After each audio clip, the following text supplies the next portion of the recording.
Всем привет, меня зовут Юлия Гендина, вы находитесь на моем канале, который посвящен интерьерному вязанию. И сегодня я хочу с вами поговорить про очень важную вещь в мозаичном вязании крючком, про углы. Казалось бы, углы и углы, все мы знаем, чтобы образовывались углы, нужно делать прибавки. Но не тут-то было, есть некоторое разнообразие этих самых углов, точнее их провязывания. Давайте посмотрим на примерах. На примерах у меня тут есть их несколько разных. Например, вот такой вот мозаичный квадрат. На нем очень хорошо видно, как раз провязаны эти углы. Как вы знаете, я для расширения квадратного полотна, да и прямоугольного тоже, люблю делать прибавки вот таким образом. Вот здесь вот хорошо видно. То есть вот видны вот эти вот галки, и вот они, и вот они. Это способ, который у меня описан в книге «Нескучный плед». Это же способ я вам показываю в уроках на моем канале в YouTube и везде вам всегда его демонстрировала. Как я его делаю, как я делаю, собственно, эти прибавки. Я делаю столбик без накида, 2 воздушных петли и еще один столбик без накида и провязываю их в арку, образованную предыдущей такой же цепочкой из двух воздушных петель. То есть вот здесь хорошо видна эта арка, вот в нее провязаны 2 столбика, между ними провязаны 2 воздушных петли, и дальше этот же способ повторяется из угла в угол. На полотне это дает вот такие вот галочные, прибавки. И в мозаичном вязании, где мы ряд меняем, в каждом ряду меняем цвет, это как раз мне на руку, потому что это так красиво еще отделяет один цвет от другого. В общем, этот способ меня всегда абсолютно устраивал.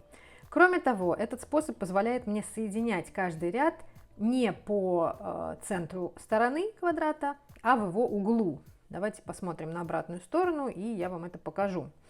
То есть соединение происходит вот по диагонали, по одной из диагоналей нашего квадрата. В данном случае белый цвет используется реже, чем остальные, поэтому здесь вот есть такая протяжка. Можно было бы ее избежать, просто оборвав нить, но я решила ее протянуть.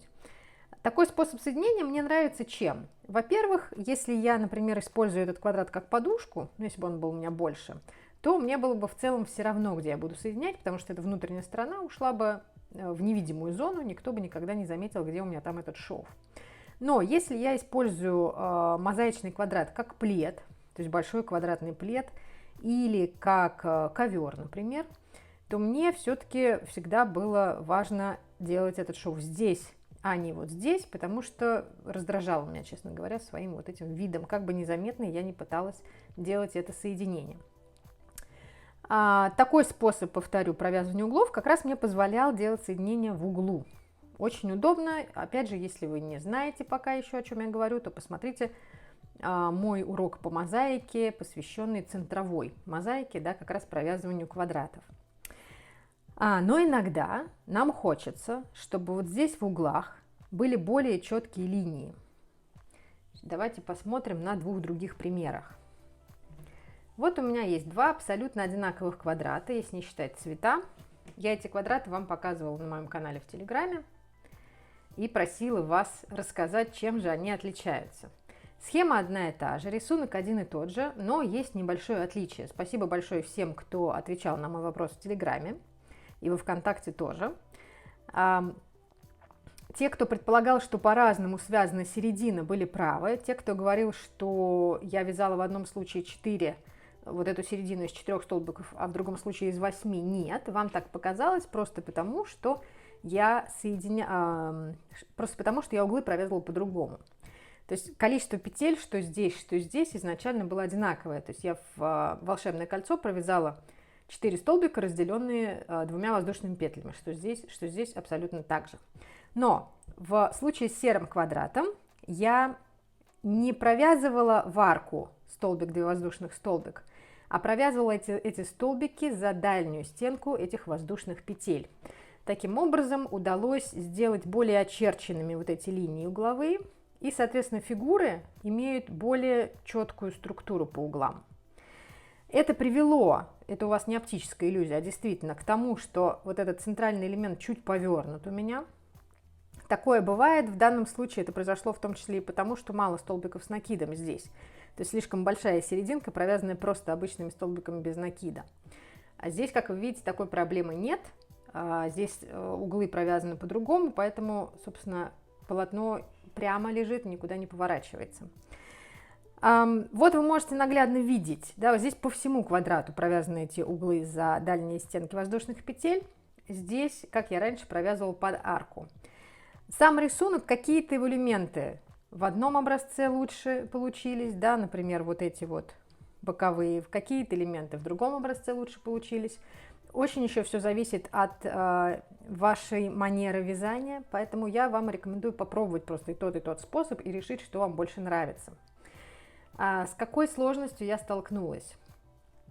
Поскольку мы здесь провязываем в углах столбики за дальнюю стенку, это автоматически для меня означало, что тогда соединять ряд придется не в углу, как я привыкла и как я люблю, а посередине. Но обратите внимание, что оба эти квадрата не имеют шва посередине, а все-таки и здесь этот шов диагональный. Как я этого добилась? Немножко усложненным способом, то есть я все-таки соединяла в углу. Как вы знаете, я соединяю там с помощью столбика с накидом. Так вот, я в этом столбике с накидом просто находила дальнюю стенку и провязывала первый столбик через нее. Это место чуть-чуть видно, то есть вот оно, если приглядеться, то есть вот этот соединительный столбик с накидом, я в его дальнюю петлю провязывала, чтобы здесь тоже было все очерчено. Был у меня вариант с соединением посередине, вот, то есть я связала небольшой квадрат. Точно так же, видите, вот я в углах провязывала каждый столбик в дальнюю стенку воздушных петель, вот эти вот ровные углы. И здесь я соединяла посередине, то есть вот этот шов, и он мне не нравится. Соединяла я по тому же принципу, как мы с вами соединяли при круговом вязании. Точно так же, то есть вытягивается петля, крючок вводится сзади, утягивается назад, и дальше мы уже вяжем. То же самое, то есть так же, как в круговом, вот я делала здесь. Не знаю, все-таки я предпочитаю немножко заморочиться и получить, если мне надо по рисунку, вот такие более прямые углы, но все-таки соединять по диагонали. Где вообще имеет смысл заморачиваться с провязыванием столбиков более прямых на углах, а где можно оставлять, как мы привыкли, ну, в смысле, как я, наверное, привыкла, да, провязывая в арку. Я думаю, в тех случаях, когда рисунок действительно требует прямых линий, когда он по каким-то причинам начинает искажаться, да, если у вас появляются такие ярко выраженные в углах здесь галки, тогда, да, конечно, имеет смысл вязать за дальние стенки. Например, вот я вязала прямоугольник. Это прямоугольник из центра, я его вязала по схеме комбо-квадрат. Я вам эту схему давала подписчикам моим в Бусти и моим донатам в ВК. Я давала схему комбо-квадрат и решила сделать ее же из центра прямоугольником, немножко видоизменив. Вот я пробовала как раз делать эту серединку, получилось отлично, и как раз на ней, на этой серединке я и заметила, что здесь важно все-таки мне было провязать за дальние стенки воздушных петель, а не под арку, потому что это дало мне возможность, например, провязать красиво вот эти повороты. То есть действительно сделать визуально незаметным, то есть визуально непонятно, это из центра связано все-таки или по прямой, за счет того, что провязывание столбиков вот в эти вот воздушные петли мне как раз позволило сделать вот эти красивые повороты. Вот. Но здесь у меня шов посередине. Здесь уже я не стала ничего придумывать с нахождением дальней стенки у столбика с накидом, поэтому здесь шов посередине. Но мне абсолютно устроило, все удобно было, все красиво. Вот, поэтому, если у вас есть эта схема с комбо-квадратом, зайдите в соседнюю вкладку в файле, там будет комбо-прямоугольник. И еще прямоугольник я вам тоже недавно показывала, вот такой вот.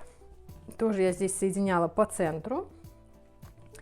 И тоже делала углы прямыми, вот здесь тоже видно. То есть вот у меня была на углу цепочка из двух воздушных петель. И вот я в задней ее стенке провязала 2 новых столбика и между ними теперь сделала 2 воздушных. Мне здесь тоже хотелось, чтобы вот эти углы были ровнее, и поэтому я провязывала именно так. Как больше нравится вам, решать вам. Можно еще провязывать вообще кто-то провязывает не 2 воздушных петли, а 1, и хватает. Опять же, зависит от вашей плотности вязания, от манеры вязания. Кто-то вяжет без воздушных петель, а просто делает в 1 петлю 3 столбика без накида. Тут можно экспериментировать и смотреть, как вам больше нравится. Но часто все просто зависит от рисунка. Если рисунок требует плавных линий или четко очерченных, такой способ провязывания углов вы и выбираете. Мне будет очень интересно послушать вас. Пишите в комментариях, как вам больше нравится вязать, где вы любите соединять ряд при центровом вязании по диагонали или на середине стороны. Может быть, у вас есть какие-то лайфхаки, как вам удается, не знаю, там соединять по-другому, и тогда шов менее заметен. Может быть, вы в каких-то узорах, тогда напишите, в каких используете одно соединение угла, в других другое. В общем, давайте обмениваться нашими техническими лайфхаками и обязательно приходите к нам в чат. Ссылку на чат по мозаике я оставлю в описании. Приходите, присоединяйтесь, мы там все всегда обсуждаем. Ну и приятного вязания. Будьте здоровы. Пока-пока.